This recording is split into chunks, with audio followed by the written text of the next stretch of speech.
No other topic is currently as popular discussed as the aerodynamics on motorcycles, and we wish you all the best to another episode of Ilmberger Carbon Shortcuts with a lot of aerodynamics, winglets on our table standing, and my expert next to me, Julius, has a lot of information about this really special one. Julius, one of the main questions of our audience is, are winglets so important on the bikes? What is the technique issue and the technique features, and how does it really work? Well, I think before we can talk about is it useful, the most important is to see how it's actually working. And I think the main idea of a winglet is to generate a downforce mainly on the front wheel of the motorcycle. The idea behind a downforce by the air, you can have different ways. I think the most simple one you know by yourself, just put out the hand off the car window and you hold it like this in the angle, you feel a downforce, you hold it like this, you have a lift. But you know this is very ineffective, so you need something better. And for this, a special shape is mostly used, also on airplanes and any other wing which is, I would say, technically used. You always need a flat surface and you need a bended one which is going a little bit on the outside. On the other side, where is the air, I would say, not slowing down, but has to do a longer way. And then you have a under pressure of air here, so the air presses the wing on this side and you really have, in this case, a downforce. And this is the main idea of how a winglet is working. And all winglets you can see now here on the table, or also which are mounted on different bikes from OEM side, work on the same principle, I would say. So actually is a downforce what generates in the front of a bike is so important because then you have another way to accelerate and it brings all the force down, and in braking also. Is it on racetracks the most important, or where do you normally use it? The racetrack you just said, yeah, it's for sure on the racetrack is especially important because you know there you have the most extreme riding situations, I would say.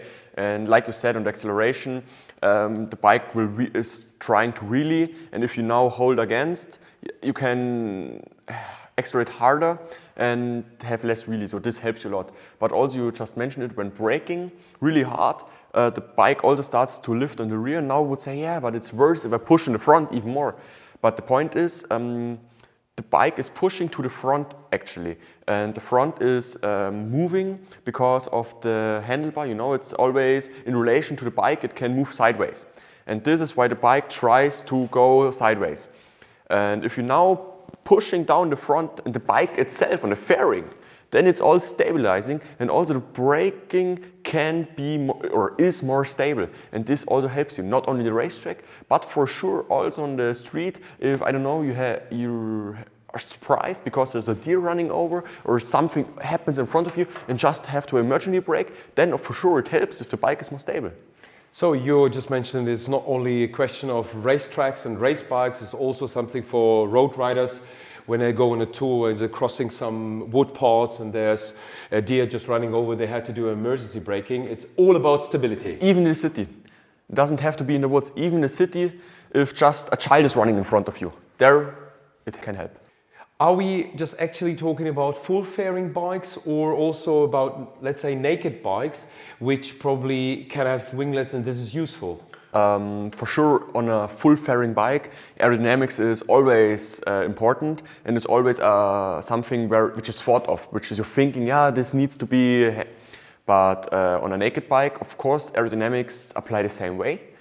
Also, if it's maybe not this is what the first thing which we would think like. And we had, for example, on the S1000R, we've been the first ones who put the winglets on the bike.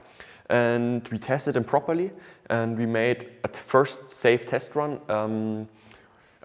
without anything, just like it is. And in a speed range between 200 and 220 kilometers, you could experience that the bike starts being unstable. You know, it's really, and if you're just moving a little bit on the handlebar, it starts wobbling, and it's really critical, I would say. It's not comfortable to ride anymore. And with our really, I would say, with the winglets, which are not, if you compare, not the biggest one here, it was really to experience. We did the same thing. We went on our test track and went to the same speed. And between 200 and 220 was now just a little bit more, a few more kilos putting on the front wheel. And now you have, it's more able to steer the bike. The bike is more balanced, I would say. It's really and you can feel that the bike is more stable. And we did again the test, and please don't try this at home. And we just moved the handlebar a little bit like this and just put the handle on top. And instead of starting to wobbling and getting critical, it just started to stabilize itself and moved straight forward, just like it should. And there it's not only good looking and really helping and more comfortable, but really I would say it's more secure to ride. All right, so it's about security, it's about stability, and also on naked bikes, it makes a lot of sense to put these winglets on. I think this is, you already see also on the newer models, the new generation bikes, like on the M1000R, which came out from BMW, that these fairings are already implemented in the bike, so you can buy them like that. So this is a sure sign of what is going on with aerodynamics and with winglets on the newer bikes. Now, Julius, I see a lot of different kind of winglets here on the table. You know, we have this double decker, how I call them, from the BMW. You showed the small and the big one. This is from the M1000RR. And now we have this Ducati winglets here. Are these winglets working all the same way? Is this like compatible to different bikes, or does it make sense to put, let's say, a big winglet on my bike? And how does this really work within? Of course, the main principle I would say is, of course, always the same. All these winglets generate downforce, and all these winglets generate downforce on the front wheel. So the main principle, the main idea is, of course, always the same.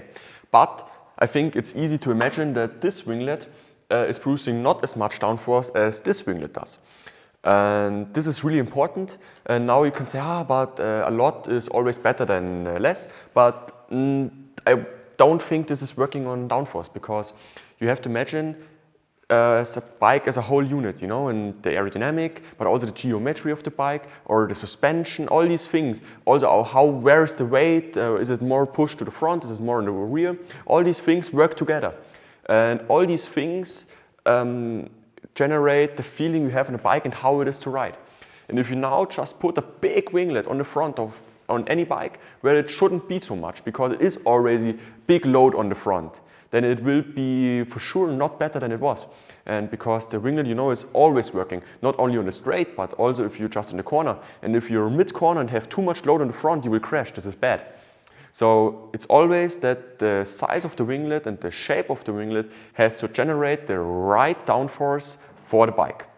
And this needs to work together. And that's why all our winglets, for example, are TÜV approved. They all have German ABE, which means that they are street legal. They are all tested. So we can really ensure that these winglets make the bike better to drive, I would say. The driving experience will get better. But for sure, if you just put anything on, this can't be guaranteed. And maybe you risk that it's even worse than it was before. I think clear answers in this case concerning probably your concerns when you are just get offered by some internet platforms and when you want to buy some cheap winglets. In our position, in our opinion, this doesn't make any sense to put it on your bike if you don't know if this is the right winglet which really fits on your bike. So don't hesitate to just contact us, to write us an email, ask questions about the winglet you would like to buy, and we will answer them for sure. I think this was really interesting about the different type of winglets, about the security, about the stability, and we hope you enjoyed this episode of a very technical issue, what is also discussed right now all over, and hope to see you soon in the next episode of Ilmberger Carbon Shortcuts. Wish you all the best. Bye bye. See you next time.